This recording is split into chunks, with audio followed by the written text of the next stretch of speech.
Thank you for having me here today to kind of set some context of why we're here.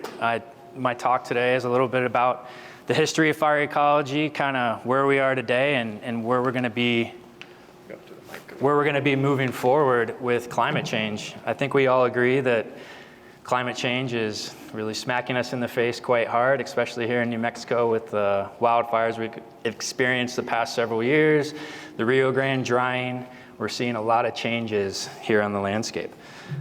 So I will briefly talk about fire ecology yesterday versus today. We'll go on to some climate change impacts and how that affects pre-fire mitigation and post-fire restoration, and then kind of talk about climate change and restoration. So this discussion could be a whole entire semester-long class, so I'm trying to package a lot of information in a short amount of time to get us back on track. So here we go. So the Western United States, our ecosystems, they have evolved with natural disturbance such as fire. We've been using fire for over 400,000 years on the landscape. Our systems have evolved with fire. They've been living with fire for thousands of years, right? The Native Americans have used fire for hunting, for warfare. We've used fire for protection against fuel loads in urban environments, against critical infrastructure. It's something we've always had on the landscape here in the Western United States. However, move forward, and there's a lot going on this figure, a lot of Smokey the Bear, but to be honest with you, Smokey the Bear has been the best ad campaign I think that has ever been out there in marketing. Everyone knows Smokey and that only you can prevent a forest fire. And so the chart up here on the left kind of gives you a little history of why we are where we're at today with wildfire. And I will say a lot of it's driven by politics and policy. When the Forest Service was formed in 1905, and then we had the Great Fires in 1910, something like 2 million acres in a couple days. And we were looking at forest as a commodity, right? Like the timber was for us to build and grow and develop. And so we didn't want to see it destroyed by wildfires. And so there were a lot of different policies put in place. There's the 10 a.m. policy, the no burn policy, and then we did have some times in the 60s the let it burn policy, but that didn't go over too well, so they redacted that. But we essentially, for the past 100 years, have put ourselves in a position to exclude fire from the landscape when that landscape is craving fire. A lot of these ecosystems burned. Ponderosa pine, for example, could burn anywhere from 3 to 15 years. Exclude fire for 120 years, you got a lot of fuel built up. So if anyone has any more questions about this, feel free to ask, but there's something that happened recently too. It's called the wildfire crisis strategy. I don't know how many folks in this room have heard of that, but they've put together a congressional group of folks, private, public, to talk about this issue and how we can move forward. Someone can correct me if I'm wrong on this. Something like 75% of all the water we use here in New Mexico and primarily the Western United States comes from our forested ecosystems. So that's why it's ever more important to protect these areas. So we have the history of fire, and then we also have the history of drought, and I think that's a bigger driver that we need to be looking at on the landscape. And yes, we've had droughts in the past. This is from an article that was in the New York Times recently, but it really just highlights that we're coming back to a mega drought, and it's higher and more extreme than maybe it was the previous one in the 1500s. And so we've lived with drought throughout this whole time. We've lived with fire throughout this whole time, but Westerners, the European settlers coming over to the United States kind of screwed things up to where we're at today. So that's the Anthropocene, right? Like, has everyone heard that word before, the Anthropocene? So it's like the geologic time that we're in now where humans are really driving the climate and the changing climate. The problem with that is we're getting more energy in the atmosphere.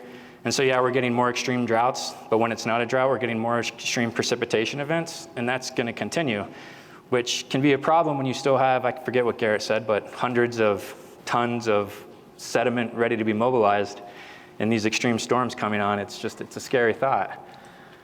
Fire weather, because of this increased energy in the atmosphere, fire weather is really becoming much more dynamic than it was 20 years ago. When I got into the fire world, 2001, it was right at the start of the mega fires. You always got recovery at night. The fire, it was easier to start putting in lines. You get that relative humidity coming up. Recently, we're not seeing that. We're seeing fire behavior at night just as extreme as it is during the day. And that's a problem. Look at the fires in Quebec this year. Louisiana had a 30,000 acre wildfire. That's kind of pretty extreme for Louisiana. And then Maui, that's just not weather, right? The hurricane force winds had a lot to do with it, but that's more of an invasive species problem there than anything. And then the post-fire environment, right? If we're drier and we're warmer, are we gonna get the same species coming back that we had pre-fire? Are we gonna be able to get success by planting these species on the landscape? I don't know. That's what you are all doing, right? That's why we're out here and we're looking at what Santa Clara has done so everyone else can kind of learn from mistakes made and successes seen.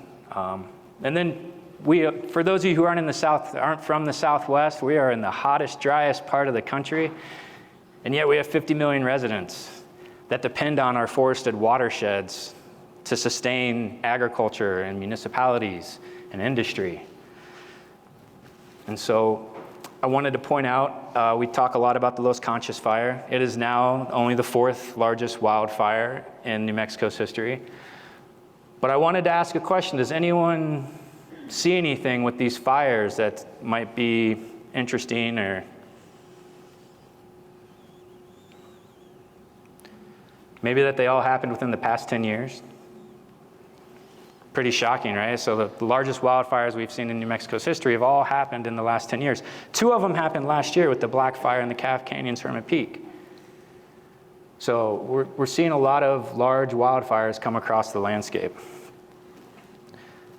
So what can we do, right? Like, what can we do to help mitigate the damages of fire before it reaches us? I like to say the low-hanging fruit. I work on a lot of community wildfire protection plans, and people are always wanting to get aggressive and go after the most challenging, dense, dark, forested environments to try to make, a positive impact. But what I like to think of is, why not leverage previous disturbance, right? We have these large landscapes that have been impacted by fire. Let's start building off of those into the unburned areas. Good example is down here. This was the Ute Park fire here in northern New Mexico. This is a wildland urban interface, and there's a lot of nice fuel breaks now around this community where if they started to move downslope into these areas, you'd have a lot more protection because of that previous fire. So because of the fire history, or the lack of fire history now, we're in a lot of homogeneous ecosystems with not a lot of structural diversity or understory diversity. And so we really are striving to reduce forest density while increasing species diversity. One way we can do that was prescribe fire. I know it makes some people cringe, especially after last year in New Mexico. We had some prescribed fires that escaped that resulted in some extensive damage. And then we also had some holdover fires, right? Like that was something new for us, like having a fire that stayed over winter and came back out the next year. So when we're looking at addressing how do we fight fire with fire, we have to start thinking about climate change there too. I mean, who in this room would have thought we would have a holdover fire in New Mexico on a winter where we had, I don't know, I heard there was like 12 to 16 inches, 20 inches of snow on top of those burn piles. It's pretty shocking. But that goes back to that first graph I showed on the drought, that our soil moistures are so bottomed out right now that even with a large snow event, you're not getting recovery. You're not getting that soil moisture coming back. And then I say, be aggressive. Try new methods.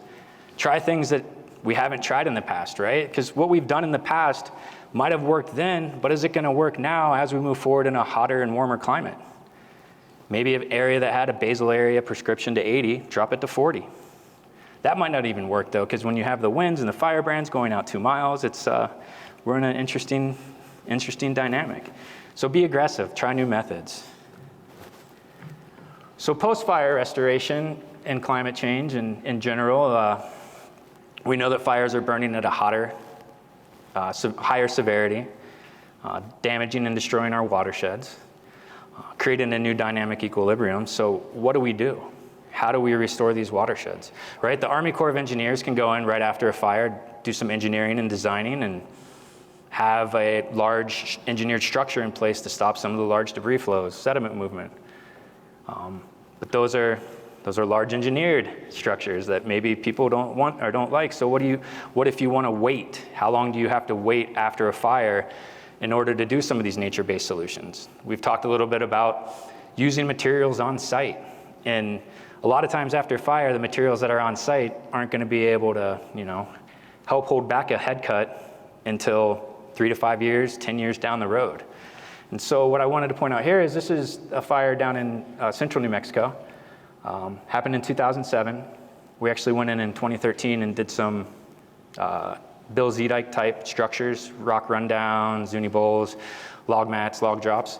And because we waited that 7 years following fire, the system had a chance to equilibrate.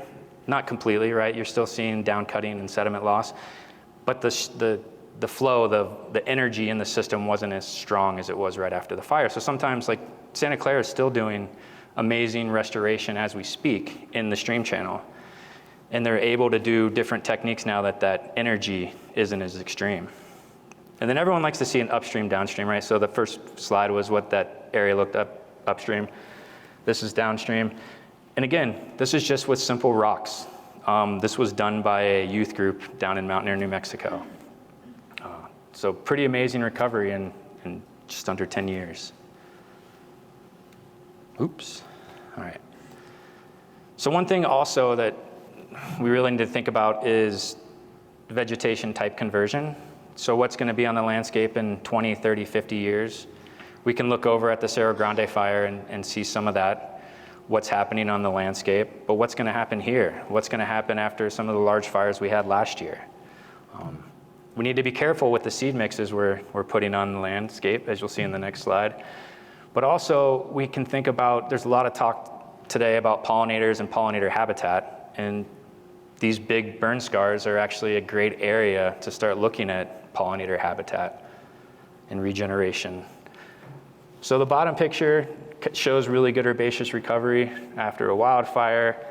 I like the picture on the right here. Everyone always asks, how does ponderosa do? Are we going to get ponderosa, Douglas fir, these mixed conifer species back? Not on the landscape scale, I don't think, but we do see a lot of regeneration just adjacent to unburned areas, right? Ponderosa pine seeds can spread about 200 feet without animals or anything like that. So there's always a green side to the dark. And so what I said about be careful with the seed mix, and I'll be quick with this one. Being a research scientist, I always have to show a graph. I'm not going to do statistics, but I like to show graphs. So this is grass recovery following a fire that was in 2008. You can see great grass recovery, especially on the high severity. Devil's in the details. High severity fire, you start to see some natives come back, but what we really saw was this non-native seeded grass.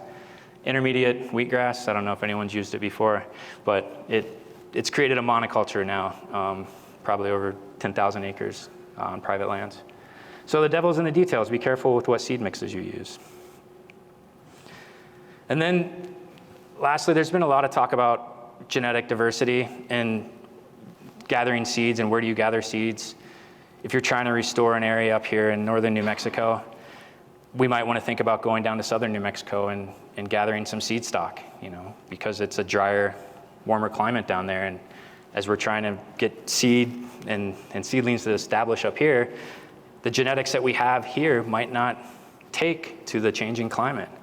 And so I would encourage people to harvest seeds from south-facing slopes, and then help the moving species from down south and up north, assisted migration. And that's a big topic that I've seen at a lot of conferences recently, especially with post-fire recovery.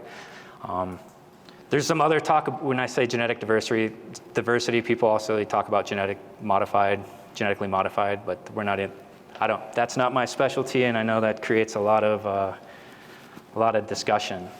And then we're gonna have reentry of fire in previous burn scars. We're already seeing that Cerro Grande fire got burnt over by the Cerro Pelado. And so we're starting to see some of that. Those are gonna be things that we have to take into consideration. And then lastly, just look for that low-hanging fruit. It's out there. So I hope this presentation was interesting to you all. I'm happy to talk more about it. There's my email. If you ever have questions, want to talk, feel free to shoot me an email. And then if you're interested in a little bit more about what I do and what our company does in terms of fire, we put together a little story map highlighting some of our work. So thank you all for your time.